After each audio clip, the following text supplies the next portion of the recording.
And please welcome to the floor, Cloudflare, right? Right.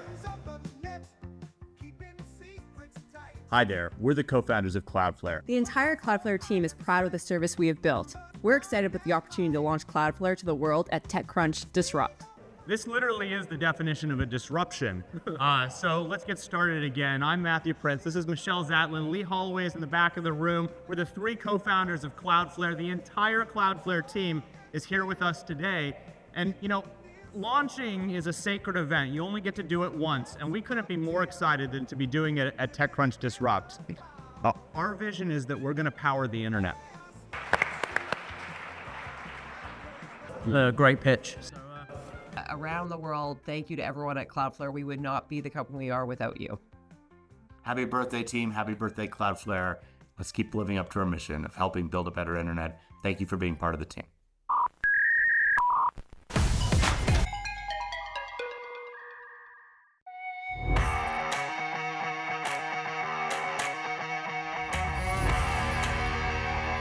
Hello everyone and welcome to a special episode of This Week in Net. This week we're celebrating Cloudflare's 15th anniversary. It's our crystal anniversary, symbolizing clarity, sparkle, and endurance.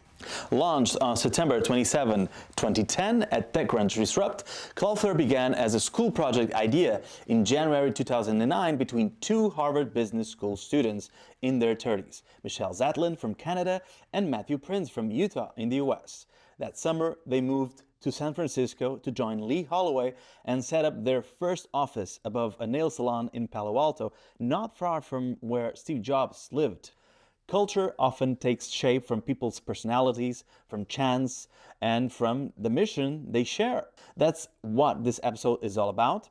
Cloudflare journey. More focus in the early days, given that for the full 15 years, I would need a few hours of podcast. We'll also reflect on the work of co-founder Lee Holloway, whose technical vision remains foundational.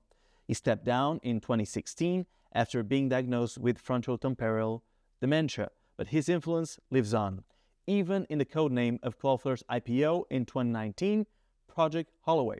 So in this special birthday week episode, I'll be talking with two of the Cloudflare's co-founders, Michelle Zatlyn and Matthew Prince, about the early days, the culture that emerged, and how Cloudflare grew in what it is today. And stay tuned, at the end, we'll have a small Easter egg featuring the journalist who first wrote about Cloudflare at TechCrunch Disrupt. Now, without further ado, here's my conversation with Matthew Prince and Michelle Zatlyn. Hello, Michelle. Hello, Matthew. How are you? Hi, Joao. It's good to see you. So happy to be here. Hello. Actually, you're both returning to the show. Last year, you were here separately. Now you're together. So a big difference there. Yeah, it's great. Always great. We one of the things that I miss about not being in San Francisco is I don't get to spend as much time with Michelle live. But it's great with times like this to be here together. We're here to celebrate 15 years of Cloudflare. But before that, actually, where are you right now in the world? Where does the show find you? So I'm in Park City, Utah, as we're recording this. But actually, when this goes live, I'm going to be in Lisbon, and I'm really excited to celebrate Cloudflare's 15th birthday with our team in the Lisbon office. So fun. And I'm in San Francisco, and I'll also be here for our 15th birthday at the end of the month, and I can't wait to celebrate with our team here. And I know our team is hard at work planning some fun activities, not only as we give things back to the internet, which is our tradition on our birthday, but also to celebrate with our team, because everyone who makes Cloudflare what it is on a daily basis and cares so much. Makes sense. Actually, I'm in our Lisbon office libraries, or I'm already in our Lisbon office specifically. One of the things I want to start with, actually, is a question that it came directly today from John Grant Cumming to you both. So I think it's actually a good way to start things because it goes to the first days where you met.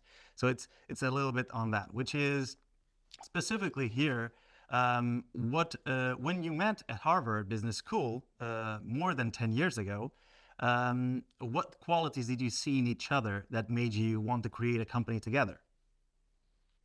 I remember, business students are usually, pretty obnoxious. They're all trying to kind of, make a point that nobody has ever said before and sort of, trying to always make themselves look really good.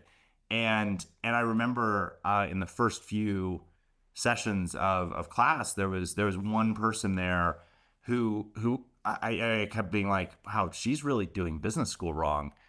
She's always like trying to sort of highlight other people's points, or didn't seem like she really wanted to be the center of attention. She wanted to just find what the right answer was, and that was Michelle. And I think that was the characteristic that I think we still see in Michelle to this day. Yeah, good. Thank you. Zhao, we've known each other for 17 years, which is closer to 20 than 10. So it's been a long time. And that question, leave it to John to have a question to take us way back to a moment in time. And it's interesting. So being back in the classroom, being a student. And so Matthew always is a very intelligent person, incredibly smart, and a great storyteller. So in class, he had a lot of interesting things to say. And I thought that was, I was very much drawn to that. And so even outside of the classroom, at business school, you hang out a lot. There's a lot of social time. And, at night, whether it be the group of kids, students, I guess, not really kids, students dancing, maybe trying to flirt with folks. There's a group of people playing beer pong. And there was a group of people just chatting. And Matthew and I were often in that group chatting.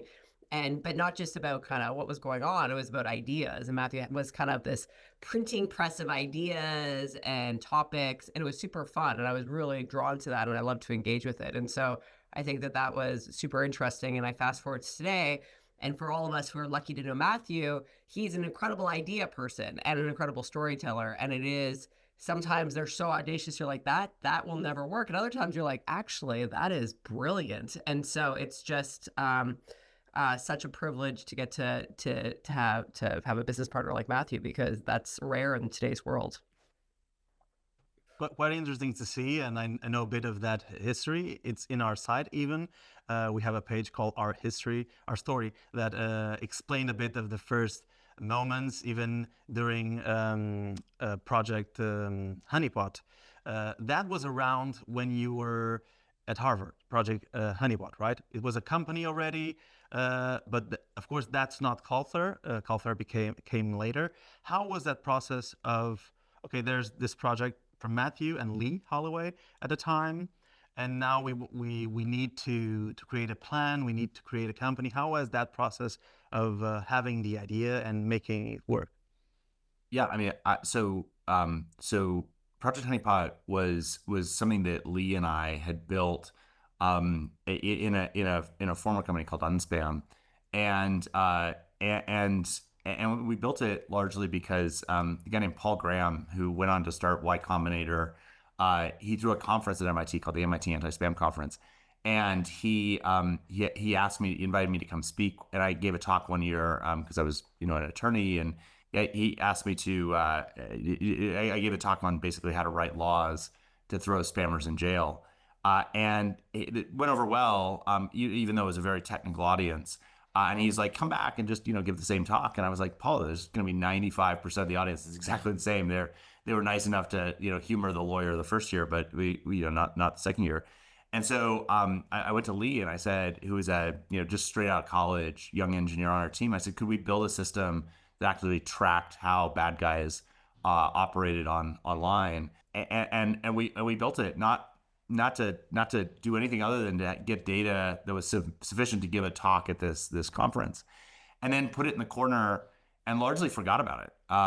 But over the course of the next several years, we launched it in, it was probably 2004, and then it was 3 years later that I first went to business school and I met Michelle, and over that period of time, over 100,000 people had signed up for it. And I remember as I was pitching ideas to Michelle, because I really wanted to start something with Michelle, I described a whole bunch of things that were in retrospect horrible ideas.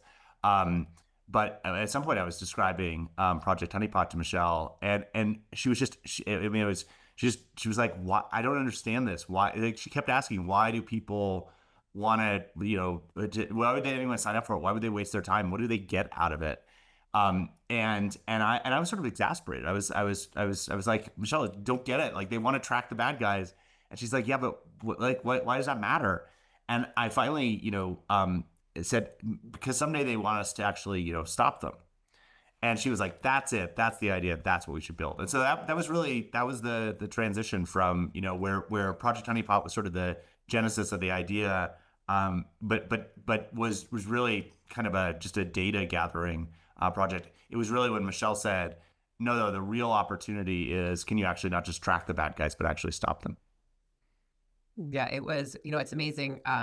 There's a lot of things in your life that you forget, but there's some things that stick with you forever. And I feel like that exchange where I was like, wait, why does people sign up and what do they get? And I don't really get it. And what do you do with it? Like, how does this whole thing work? And then Matthew finally being like, because one day they want us to use the threat data to actually stop the bad attackers.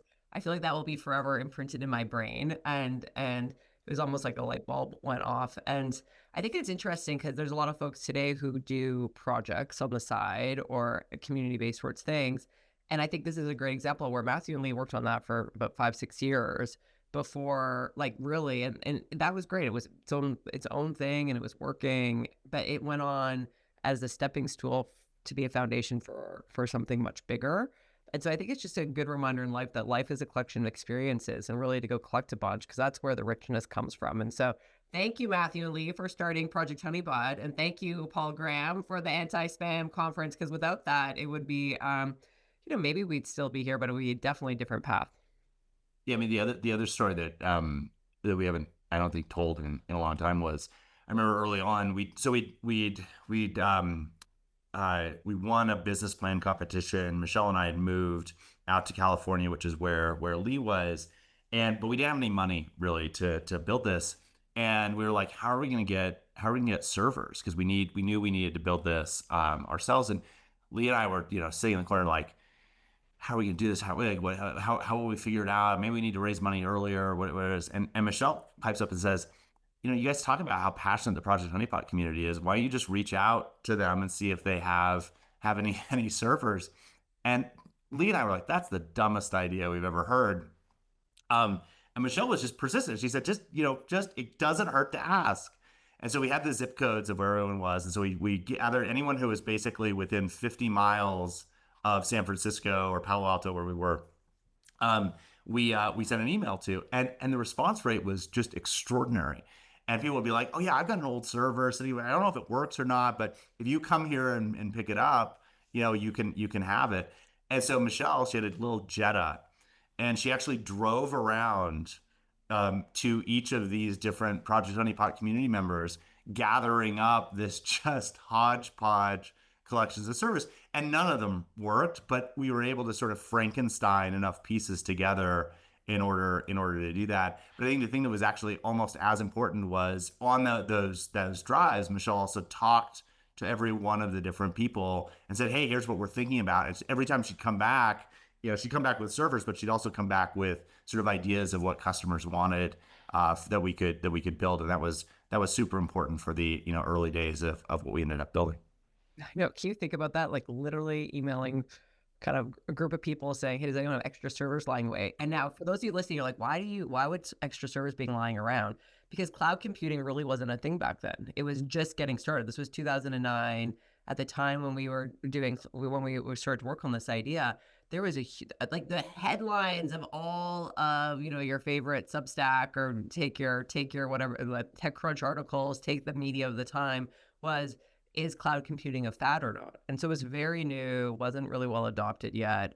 And so it was just kind of like this transition of where you were going from a hardware world to a cloud-based world. And I think what's interesting is the power of community by asking people want to feel part of something. And it was interesting that Matthew and Lee had built this really powerful community of Project Honeypot where people really had a lot of, they were very frustrated with kind of the state of the internet and a lot of bad actors online. And so they're like, oh, if I can contribute to helping solve that, I'm interested. And it was really interesting, the power of community, the power of human relationships. And I think maybe the servers ended up not being that useful, but the connections of meeting those people and hearing some of those early things. And early on when you're starting a company, you have no idea whether you have something. You know, you 10 times a day, you're like, oh, we're on to the next big thing. Oh my God, we're going to go out of business. Like, it's so many highs and lows. I mean, I'm not exaggerating, literally 10 times in a day. And you've got your parents saying, what are you working on? You have your friends who've got these kind of nice sign-on bonuses at really fancy jobs saying, what are you guys doing? And we're like, oh, we're building Driving something. around collecting servers. Yeah, we're building something, and so it just felt good to be able to talk to some folks who are like, oh, that's really interesting. When you're ready, I want to sign up and use it, which feels so validating when you're building something. Someone's like, when you're ready, I'm ready to say yes, because it's really hard to get those first customers to sign up, and so that was it kept us going, kept me going anyway. Makes sense. And it was There's amazing that those first Project Honeypot users were also the first Cloudflare users.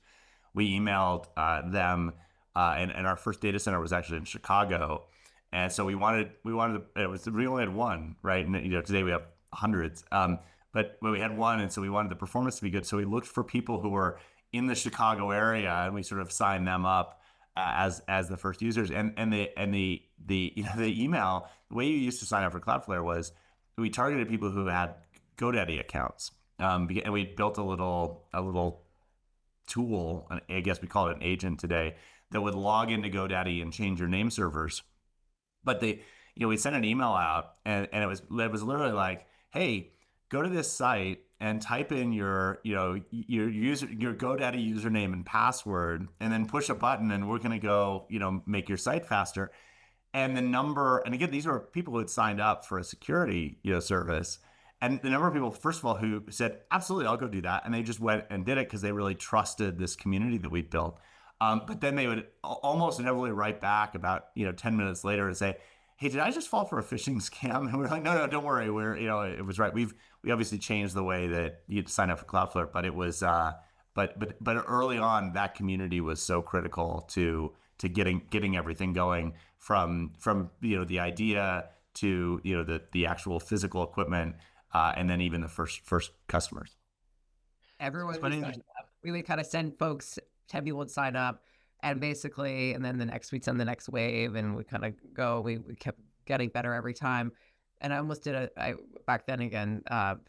15 years has gone by, so Skype was the communication tool of choice back then, and I almost Skyped every customer who signed up and be like, okay, what are you seeing? How'd you like what do you like about it in your words? It was really, at the time, Eric Ries's kind of like the voice of the customer was really big. And so it was kind of hearing it from the customer's words, like how they were experiencing our service from their side. Because, we were down in an office in Palo Alto above a nail salon. Like we had the 8 of us who were really doing this at this time. By this time, we were working together every single day, shoulder to shoulder. We were having lunch every day together. We were living and breathing this. So it was really helpful to hear those early users who first started as Project Honeypot, then Cloudflare, in their own words, what they liked, what they didn't like.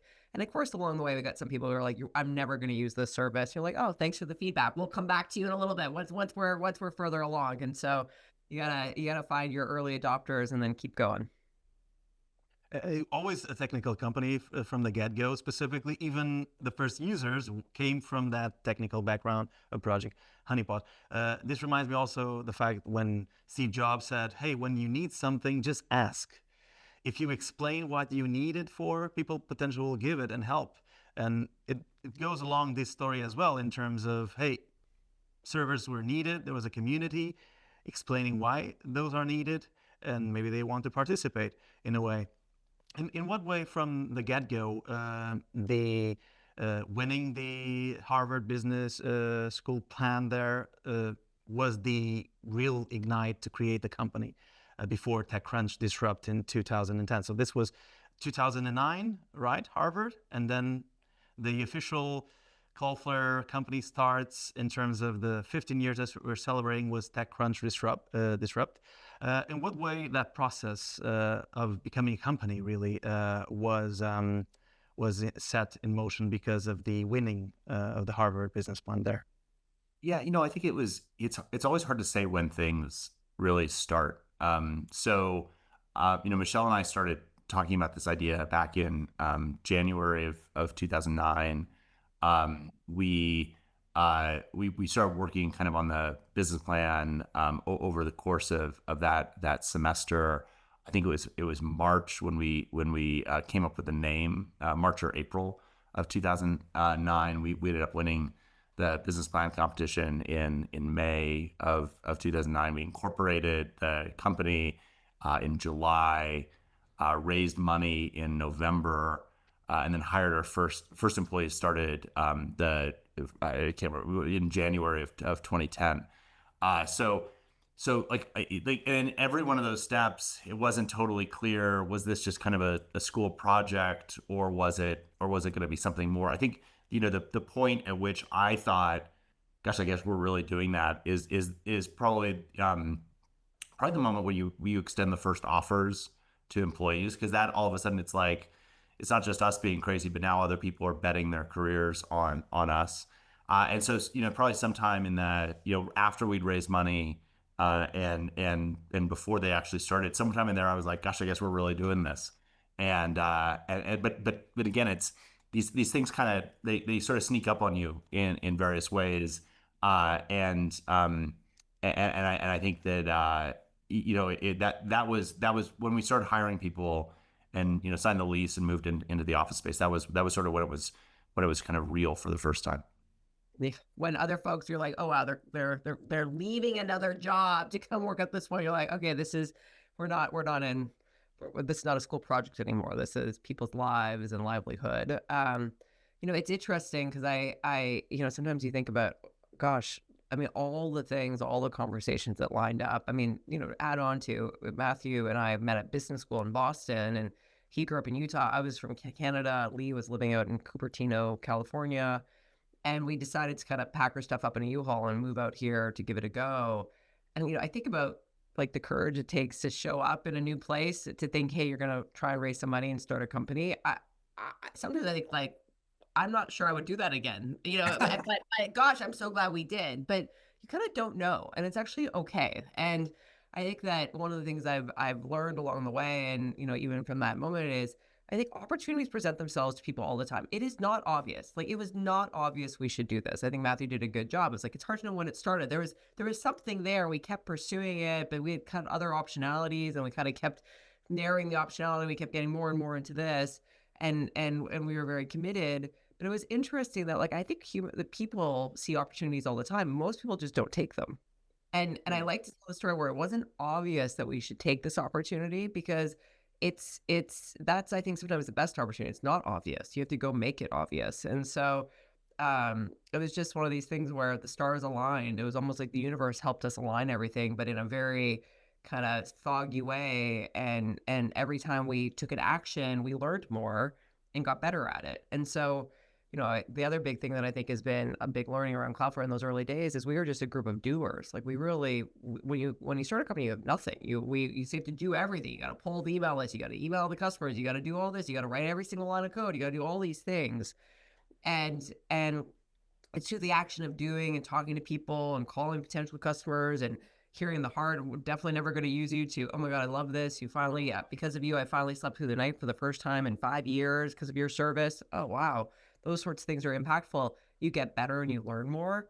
And so I think that's the other thing, is sometimes if you have an idea and you find yourself, oh, I'm thinking about whether I want to do it or not, by actually going through the action of doing and getting started, you learn a lot more, can make a better informed decision than just talking about it and thinking about it.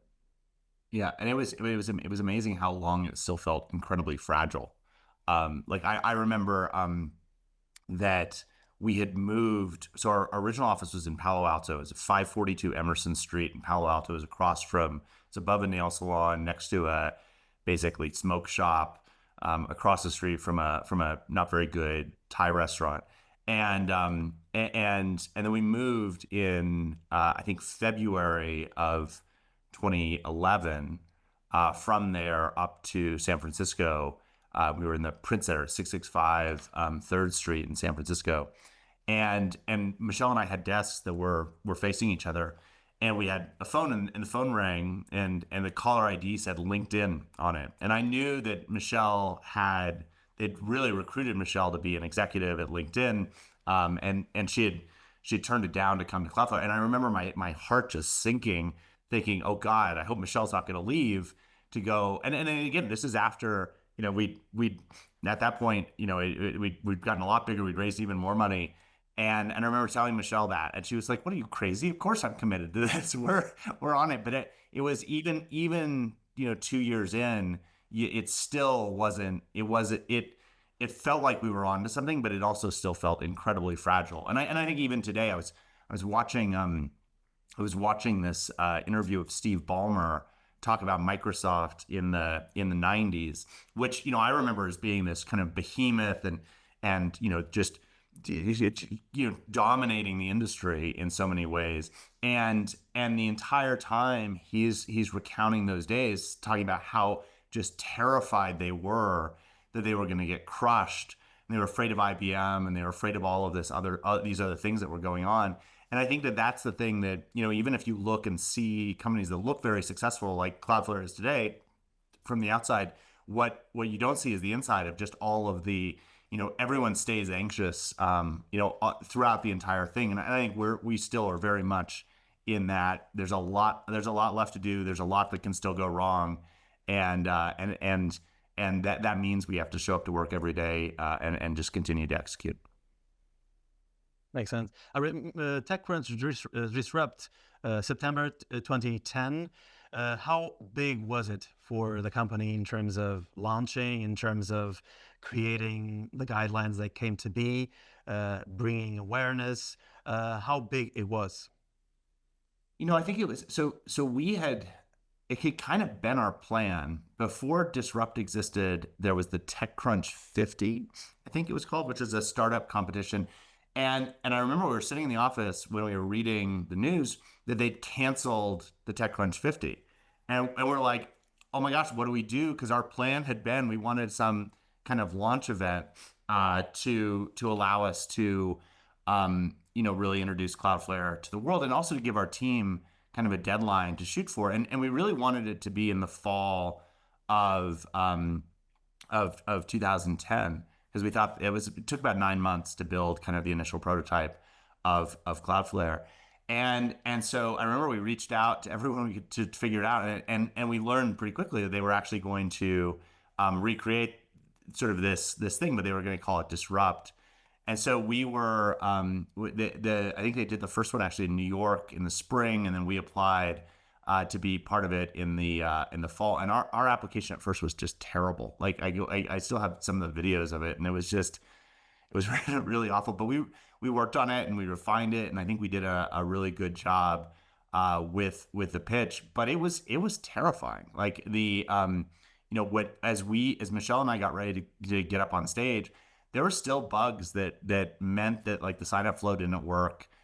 We still had no way for people to pay us. There's, all kinds of things that just, had to get done. And our team, there were 8 of us at the time, and Michelle and I were on stage, but the rest of the team, the other 6, were sitting in the audience, connected to Wi-Fi, fixing bugs. And I remember right as we went on stage, Lee gave me a thumbs up from the audience that it would work. And that's and we today I think a lot of these demos, they're canned. We actually did it as a live demo, and we said when we said you can sign up, people could literally sign up there in the audience, and we had maybe about 100, or I can't remember. Michelle might remember better. A couple hundred customers that had been sort of early beta testers, and in that first day, thousands of people signed up, and it was incredibly exciting to just watch how it took off. And so I think we still owe a ton to the early TechCrunch team. It was, Matthew did a great job. It was, we were unknown. We were an unknown team in the Silicon Valley. We had raised some venture, but we were unknown. Both we'd been under the radar because we were heads down, building this, working hard, but we also just we were not in the mix. We did not have a lot of connections here. Matthew and I were unknown. I think today, if we were starting a company, we're very known. It'd be very different. It'd be a very totally different ball game. But back then, and I think that there is something that I give Silicon Valley a lot of credit to, where you can show up with a really good idea and raise a little bit of money to see where you go. And so for us, we really wanted to kind of have mark the occasion of us launching in a way that didn't cost a lot of money, because we didn't have a lot of money to spend. And it's hard to do that with media if you're not. Some folks do a really good job with media, but it's because they have a reputation and they're known. again, that wasn't really a strategy for us. So TechCrunch Disrupt was a great platform for us to kind of introduce ourselves to the world. And as Matthew said, it was one of the things was when you have a deadline, you can't move. Gosh, you got to ship, you got to get stuff done for that deadline. And we had a long list, and we were working very hard leading up to that day because we really wanted to be ready for kind of this moment where we were putting ourselves in the spotlight, which again, introducing ourselves to the world. You want to make a good first impression because you just didn't know. We took it really seriously. I think at Cloudflare, we take most things really seriously. But we also didn't make it so easy for ourselves. We had this kind of placeholder website. It was like, hey, beta. We were trying to, and so we launched the website when Matthew and I walked on stage. We took that very seriously, like the new website. So turning it over while we were walking on stage, that was a risky move, but I think that added to the element of kind of when we do things, we like to do it to a very high level at Cloudflare. We really reach high, aim high, and it really brought our team together, like the 8 of us. I mean, I think we were all worked hard, had a tons of emotions, but it was one of these things where it's like, wow, what you can accomplish with this small team is pretty exciting. We had about 1,000 customers as part of our beta up at that point. We'd grown it to about 1,000. But when we launched, the numbers just skyrocketed because of what turned out to be the case. And we didn't really realize this going into TechCrunch Disrupt was everybody in the audience was our demographic. They were all technical, or everybody, a lot of the readership of TechCrunch Disrupt were technical. So they all started to sign up as hobbyists to check out what this thing was because they kind of knew nothing. They had never heard of us before. And all of a sudden, whoa, this sounds interesting. At the same time, a lot of the venture capitalist associates were at TechCrunch Disrupt. And all of a sudden they're like, wait, what's this company I've never heard of? And if you're in venture, you need to know what the up and coming companies are. That is the whole job. And so not only were we up and to the right, kind of hockey stick growth from a customer acquisition perspective when we launched on stage, we also had a lot of net new investor interest. And so I remember the few weeks after TechCrunch Disrupt being some of the busiest times at Cloudflare because we basically weren't sleeping. Our business was skyrocketing in growth, and we were meeting every venture because the opportunity was there to say we didn't need more money, but the opportunity presented itself. Maybe now is a good time to raise more money. So a month later, we ended up raising $20 million from NEA, but we'd met a lot of other folks between the end of September and kind of the end of October when that closed. And it was, I don't know if you remember that, Matthew, but we were not sleeping a lot. We were both very tired. Yeah, it was, but it was super fun. I mean, there's nothing quite like when you build something, seeing it actually getting used and seeing it working. And that was, there were stressful times and they were hard times. And when Michelle says we weren't sleeping, it literally, my phone would go off at least every 2 hours because something broke, and I was up trying to fix it, and everyone was chipping in, but it felt it just felt like our hair was on fire those early days. I bet. It also is interesting how it informs the rest. What came next? Birthday weeks became a thing. Innovation weeks became a thing. And it's connected to a bit of that stress of making things work in a deadline. Also how to tell a story about what we want to achieve, right? Yeah, and the history of birthday weeks, started actually because of Disrupt. So a year after we had launched, they invited us back, and they said, it'd be really great if you could launch a product on stage. And we're like, well, what product can we build? And our team was really passionate about helping to build a better internet. And so they said, one of the things that a better internet should have is we should have more IPv6 support. And that wasn't something that anyone was going to pay for, but we sort of talked ourselves into it. This is a big deal because, it actually will further the internet. And so the very first product that was sort of a launch at our birthday was at Disrupt. 1 year later, they invited us to be on stage, and we announced that we were going to do this IPv4 to IPv6 and IPv6 to IPv4 gateway. And when they were like, why is that a big deal? We started to talk about how it's really important for companies like Cloudflare to always be thinking about how we can make the internet better and give back to it.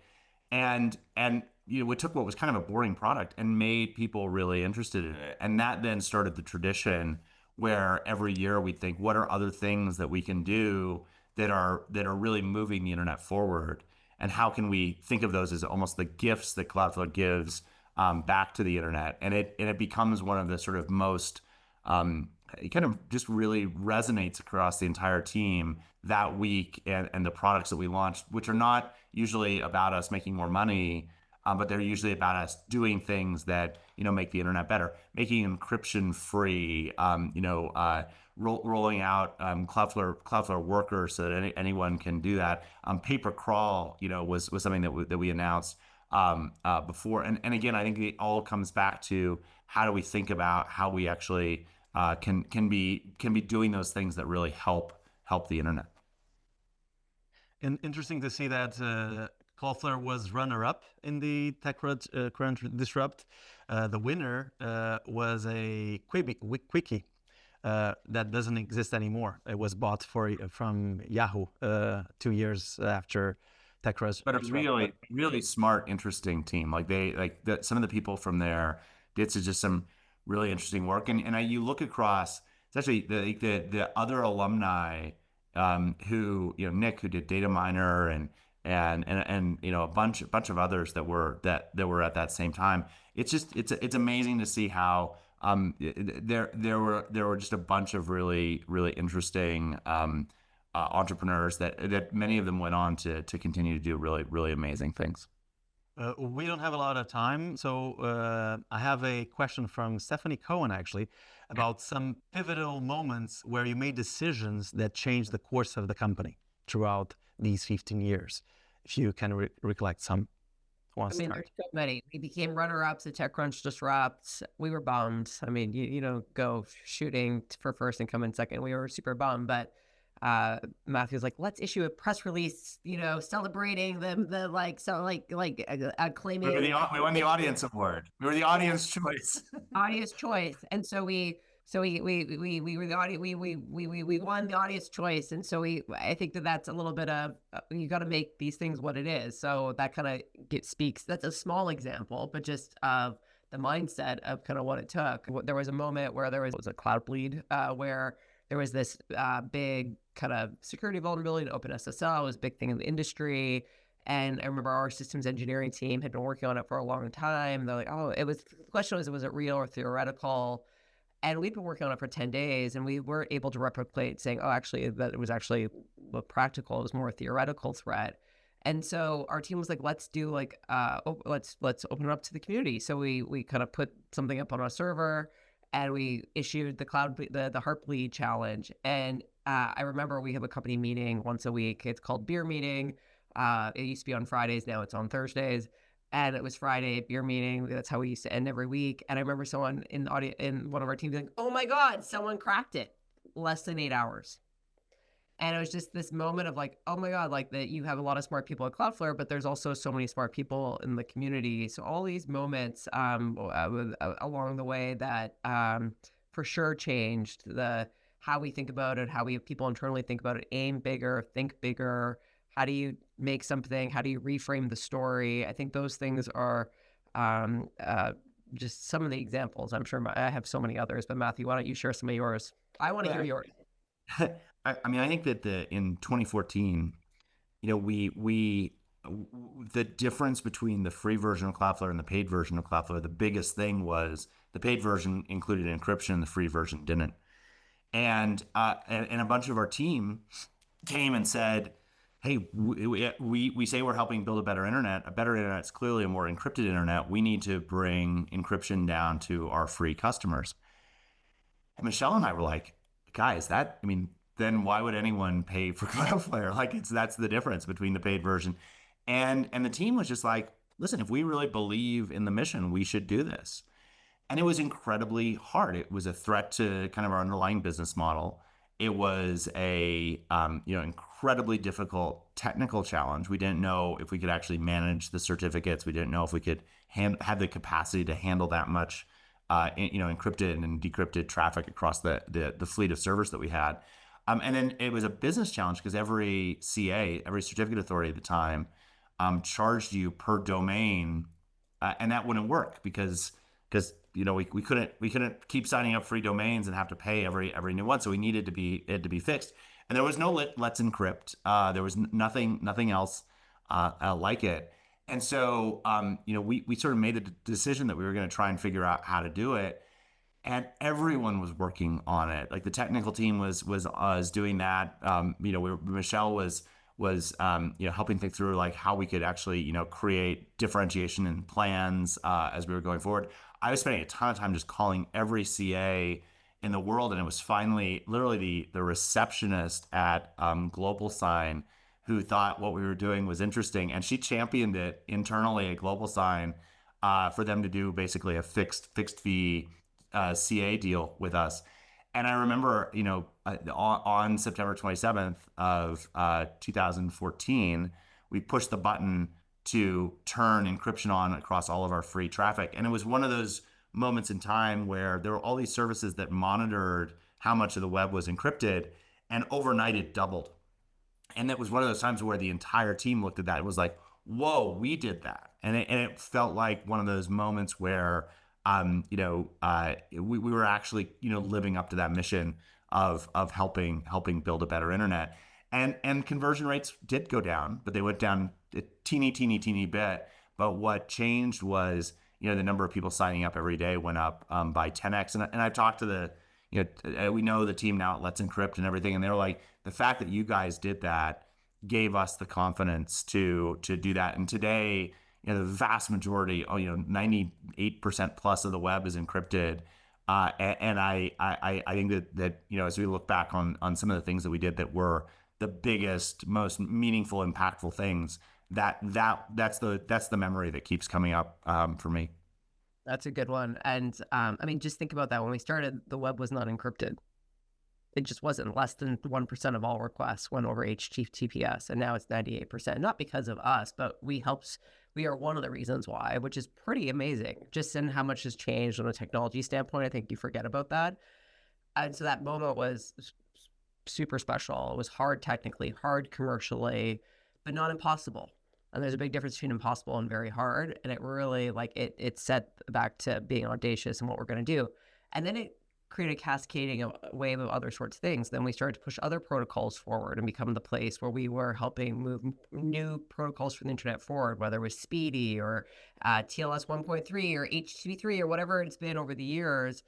And then people come to work for us. These amazing technologists say, wow, I've been working on DNSSEC my whole life. And actually, if I'm going to get any distribution of it, being part of the Cloudflare team is the only way that's going to happen, because I see you as being such an important distribution channel. And then those people come and do this amazing work that sets up all these other things. And that's a true story. It was someone named Oliver. He came and he ended up helping us with kind of invent how we do our traffic management. And that's a big part of what we do. And so it's these things where these moments become kind of like threads that create all these other things, ripples that almost end up being a tsunami in other ways. And so it's been a journey of a lifetime, but we're just getting started. So this is 15 years. And we're so proud, and it's so fun to reminisce. And I'm glad we're doing this, because one day Cloudflare will turn 30, and then 45, and then 60, because I just think what we're doing is so important, and we're still early days, Joe. Definitely. Our time is up. Why not think about the next 15 years, if we can predict something about Cloudflare in the next 15 years? I hope we continue to attract the best people in the world. I mean, I'm so thankful for all the team members who have bet on us and worked on us and really believe in the mission of what we're doing. I hope we'll continue to help build a better internet. I think that this is a really unique time where the interface of the web is changing. It's changing from what has historically been dominated by search to what is going to be dominated by AI. And so I am incredibly proud of how our team is really thinking about, as that change happens, how can we take the best things from the web of the past, learn about the mistakes that we've made. Like I think that there's a lot of just rage bait and kind of ugliness that has happened as well, and then hopefully create the incentives and the business models to create a web of the future, which is going to be as rich and vibrant and open as as we all want it to be. And I think the fact that that we can be a part of that. And again, we're not going to do it on our own. Our mission is not to build a better internet. Our mission is to help build a better internet. And that word "help" is incredibly important because we can't do it on our own. But I think over the next 15 years, Michelle talked about how it's incredible that over the last 15 years we went from a completely unencrypted web to a completely encrypted web. I hope that there are as many other things which are as meaningful and impactful, and that we can really continue to live up to that mission of how do we help build a better internet.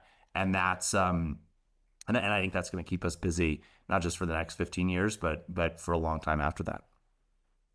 Definitely. I just, I think that you think that the internet's static. It's not. I think maybe hopefully the listeners are getting a viewpoint of, wow, the internet's about 30 years old. And so it's kind of getting upgraded. It's being used and stretched in so many different ways.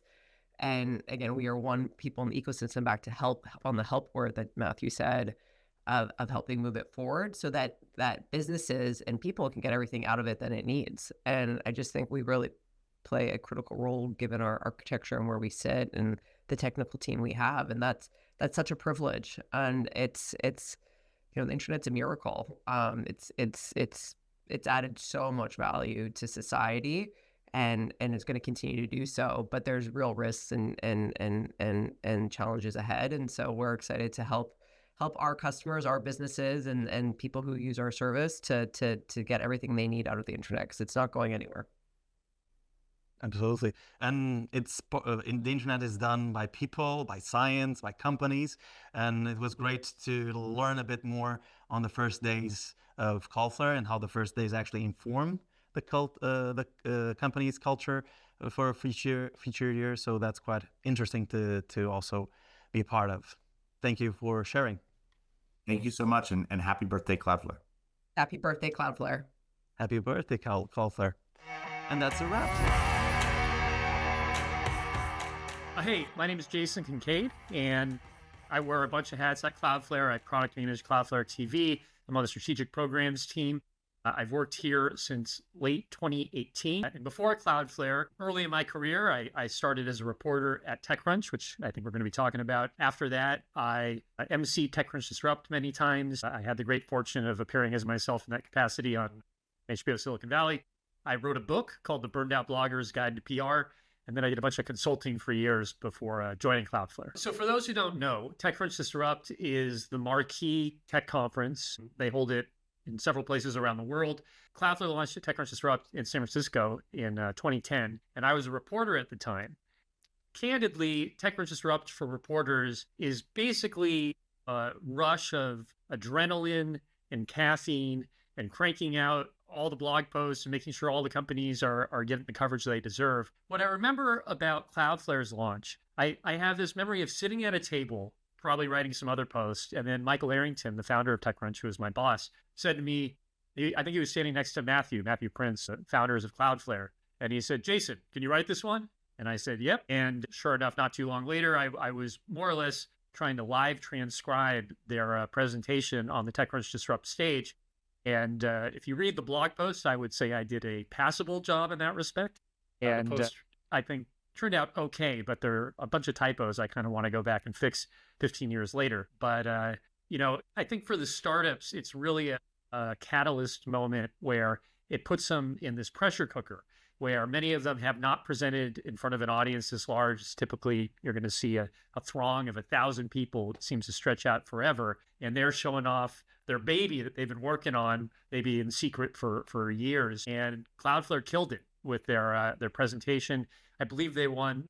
They got runner-up. They probably should have won it, but obviously it didn't hold them back, and it's worked out for them. And one of the great things about Disrupt is you see dozens of companies launch, and some of them have demos that are super polished, and some of them have demos that kind of go off the rails because they're trying to showcase their technology live. And, one of the things I learned really early on is you always want to give them the benefit of the doubt, because you tend to be surprised. It's hard to pick the winners early on, even if you think you know the space really well. And I think that's one of the exciting things.